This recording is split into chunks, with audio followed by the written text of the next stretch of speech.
kabulastugan.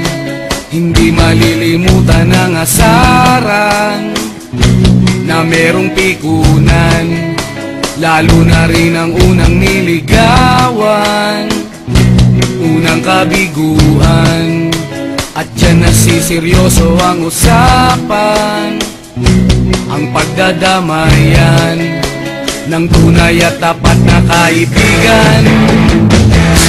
Noong mga buwan, kaibigan namang maaasahan. Oh, di na tayo pabata, edad may di nahahalata.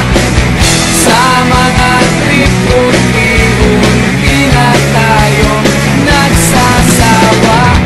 Pero kahit ganon, barkadang matatag hanggang sa ngayon. Minsan man magkita, tiyak may kwela, yan ang aking mga tropa.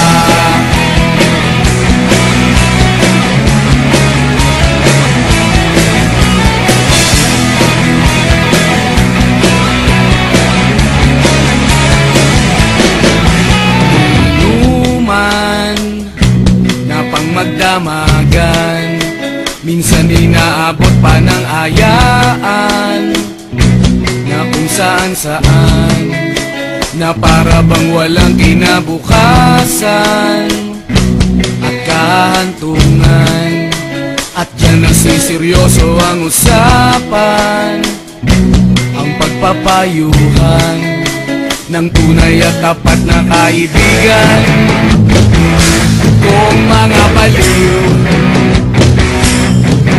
kaibigan namang nakakaaliw.